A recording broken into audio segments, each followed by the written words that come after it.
तो कुछ महीनों पहले हमने बात की ऐसे सुपर हीरोज़ के बारे में जो गॉडजिला को 1v1 बैटल में बीट कर सकते हैं।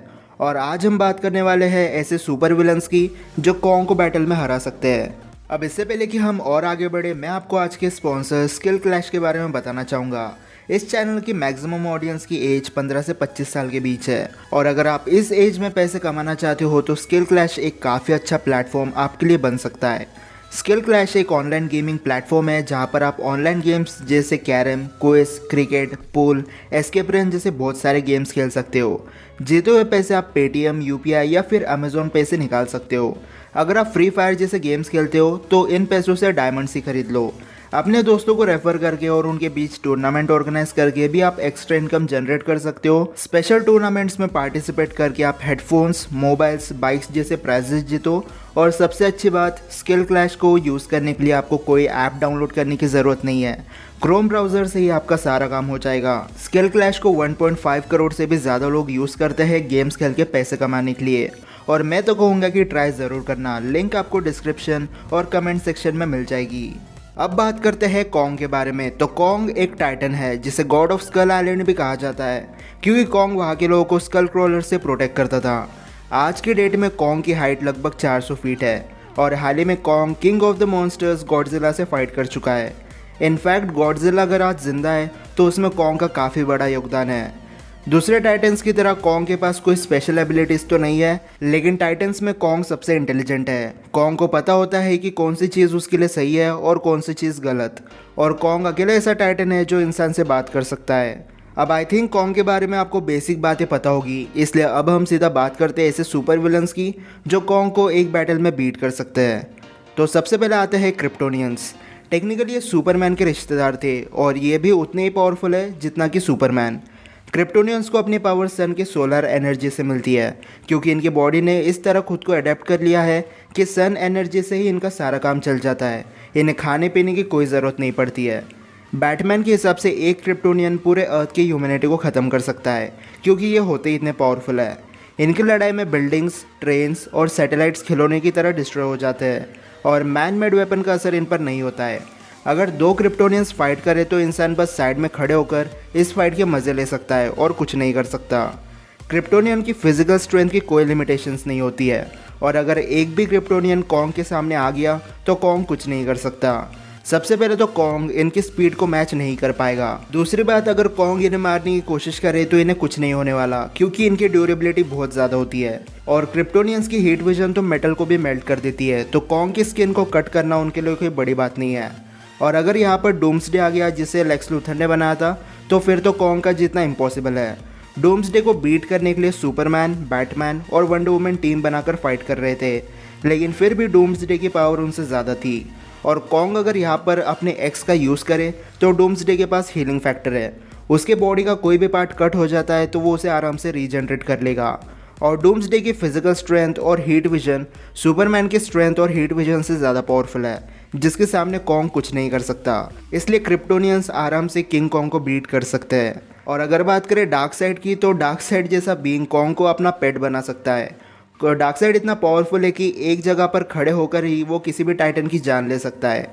इसकी ओमेगा बीम से इतनी पावरफुल है कि कॉन्ग की बॉडी में वो हज़ारों छेद कर दे। और अगर ओमेगा बीम यूज़ ना भी करे तो डार्क साइड की जो फिजिकल स्ट्रेंथ है वो सुपरमैन के लेवल की है। इनफैक्ट कुछ सिचुएशंस में डार्क साइड की स्ट्रेंथ सुपरमैन के लेवल को भी सरपास कर देती है। स्नाइडर कट में हमें डार्क साइड एक्शन में देखने नहीं मिला, लेकिन I hope Warner brothers fan की सुनेंगे और स्नाइडर वर्स को फिर से सीरियसली लेना शुरू कर देंगे। स्टेफन वुल्फ भी एक ऐसा सुपर विलन है जो कॉन्ग को बैटल में बीट कर सकता है। स्टेफन वुल्फ की striking power young dark side के बराबर है, और इस अकेले बंदे ने अमेजॉन्स, एटलांटियंस, मीरा, एक्वामैन, साइबॉर्ग और वंडर वुमन जैसों को नॉकआउट किया है। वंडर वुमन को क्लियरली कभी नॉकआउट नहीं किया, लेकिन इनके बैटल में वंडर वुमन कभी जीते नहीं और स्टेफन वुल्फ हारा नहीं। जस्टिस लीग में बस 4 कैरेक्टर्स थे जो स्टेफन वुल्फ से ज़्यादा पावरफुल थे, जो थे ज़्यूस, एरिस, डार्कसाइड और सुपरमैन। स्टेफन वुल्फ इतना तो पावरफुल और लॉयल था ही कि डार्कसाइड ने अगर उसे बोल दिया होता कि जब कोई भी प्लेनेट डिस्ट्रॉय कर दे तो वो अकेला स्टेफन वुल्फ पूरे प्लेनेट को डिस्ट्रॉय कर देता। और जो बीइंग सुपर हीरोज को बार बार फाइट में डिफीट कर सकता है वो एक जायंट क्रिएचर जिसकी बॉडी बाकी टाइटन्स के कंपैरिजन में थोड़ी कमजोर है, उसे तो आराम से हरा देगा। एबोमिनेशन भी कॉन्ग को हरा सकता है क्योंकि जो एबोमिनेशन है उसकी फिजिकल स्ट्रेंथ और ड्यूरेबिलिटी हल्क के बराबर है। इनफैक्ट इनकी बैटल में हल्क की स्ट्रेंथ कम लग रही थी एबोमिनेशन के सामने। अब हल्क मॉन्स्टर से भिड़ चुका है। रैग्नारोक में हल्क ने फेनरिस जैसे मॉन्स्टर को हराया था, टेक्निकली एसगार्ड से नीचे फेंक दिया, और 2012 में हल्क लिवाइथन को नॉकआउट कर चुका है। और एबोमिनेशन की पावर लेवल हल्क के आसपास है, इसलिए हल्क की जगह पर एबोमिनेशन होता तब भी वो लिवाइथन जैसों को डिस्ट्रॉय कर पाता। एबोमिनेशन ने तो लगभग हल्क को भी नॉकआउट कर दिया था, लेकिन आखिर में हल्क ने उसे आउटस्मार्ट कर दिया, इसलिए वो हार गया। लेकिन आज भी एबोमिनेशन एमसीयू में एग्जिस्ट करता है और I think she Hulk series में हमें वो फिर से देखने मिल जाए। एरिस जिसने वंडर वुमन के साथ फाइट की थी वो भी काफ़ी पावरफुल कैरेक्टर है। वंडर वुमन तो उसे टच तक नहीं कर पा रही थी क्योंकि एरिस के पास टेलीकिनेसिस है। टेलीकिनेसिस मतलब भारी से भारी और हल्की से हल्की चीज़ को बिना टच किए मूव करना, और साथ में वो मैटर को भी मैनिपुलेट कर सकता है, मतलब वो कुछ से कुछ भी बना सकता है। जैसे आयरन के कुछ टुकड़ों से उसने अपना आर्मर और तलवार बना दी थी, और साथ में उसके पास लाइटनिंग पावर्स भी है। वंडर वुमन ने एरिस को उसी के पावर से मार दिया था, और एरिस ने कहा था कि एक गॉड ही दूसरे गॉड को मार सकता है। किंग कॉन्ग कोई गॉड नहीं है, इसलिए वो एरिस को नहीं मार सकता, लेकिन एरिस अपने टेलीकिनेसिस और मैटर मैनिपुलेशन पावर्स का यूज़ करके कॉन्ग को हरा सकता है। एबोनिमो थैनोस की ये संतान काफ़ी ज़्यादा इंटेलिजेंट है। एबोनिमो ज़्यादातर अपने दिमाग का यूज़ करता है, लेकिन इसका मतलब ये नहीं कि वो कमज़ोर है। वो फिजिकली ज़्यादा पावरफुल तो नहीं है, लेकिन अपने टेलीकिनेटिक पावर का यूज़ करके उसने डॉक्टर स्ट्रेंज को 1v1 बैटल में हरा दिया था। डॉक्टर स्ट्रेंज एमसीयू के टॉप 3 सबसे पावरफुल सुपर हीरो में से एक है, और टाइम स्टोन होते हुए एक सोर्सरर को बीट करना काफ़ी बड़ी बात होती है। टेलीकिनेसिस की वजह से एबोनिमो को अपनी फिजिकल स्ट्रेंथ का यूज़ ना के बराबर करना पड़ता है, और अगर एबोनिमो कॉन्ग के अगेंस्ट अपने टेलीकिनेसिस पावर का यूज़ करे तो कॉन्ग हार जाएगा। Ego the living planet. अब ईगो एक सेलेस्टियल है, और अगर इसे मारना है तो इसके प्लैनेट के कोर में जाकर इसके ब्रेन को डिस्ट्रॉय करना पड़ेगा। ईगो इस यूनिवर्स में तब से है जब से ये यूनिवर्स बन रहा था। टेक्निकली ईगो के पास लाखों सालों का एक्सपीरियंस है, और अपने पावर से ईगो कॉन्ग को तो मार ही सकता है, लेकिन कॉन्ग ईगो को नहीं मार सकता।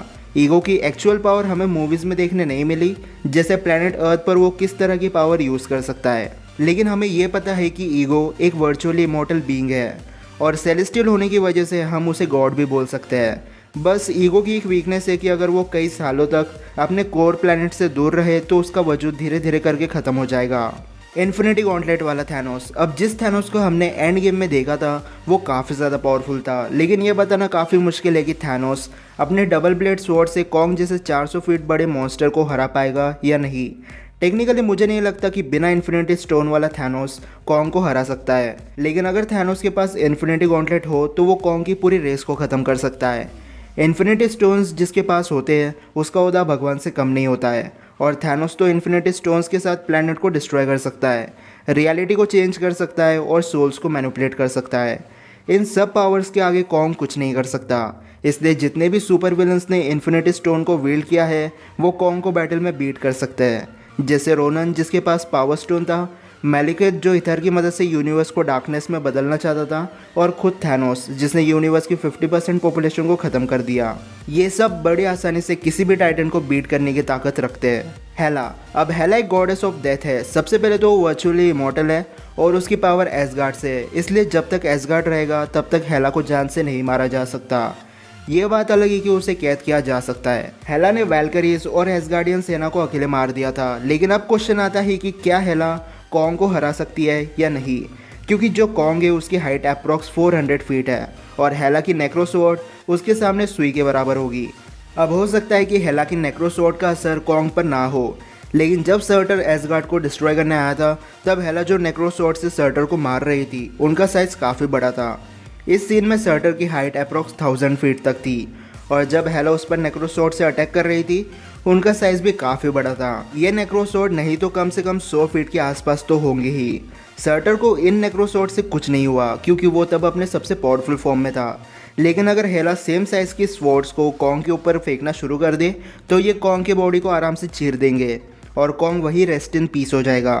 और वैसे भी हेला को नेक्रोसॉर्ड की ज़रूरत नहीं पड़ने वाली, उसकी फिजिकल स्ट्रेंथ ही काफ़ी ज़्यादा है। एसगार्ड में ओडिन के बाद अगर कोई सबसे पावरफुल है तो वो है हेला, और एक गॉड एक टाइटन से हार जाए ऐसा कभी नहीं हो सकता।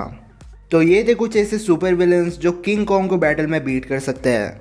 लेकिन अगर मुझसे कोई ऐसा सुपर विलन छूट गया हो जो आपको लगता है कि किंग कॉन्ग को बीट कर सकता है तो मुझे कमेंट्स में ज़रूर बताना। और अब अगर आपको वीडियो पसंद आई होगी तो इस वीडियो को लाइक और शेयर करना बिल्कुल मत भूलना, और चैनल को सब्सक्राइब कर देना ऐसी वीडियो देखने के लिए। वैसे स्किल क्लैश पर मैं कुछ दिनों पहले टूर्नामेंट खेल रहा था और कुछ ही मिनट्स में मैंने अच्छे खासे पैसे जीत लिए। आप चाहो तो अपने दोस्तों के साथ खेल कर उन्हें हरा कर पैसे जीत सकते हो। और हाँ, स्किल क्लैश पर जाकर अभी साइन इन करके गेम्स खेलो और पैसे कमाओ। लिंक आपको डिस्क्रिप्शन में मिल जाएगी।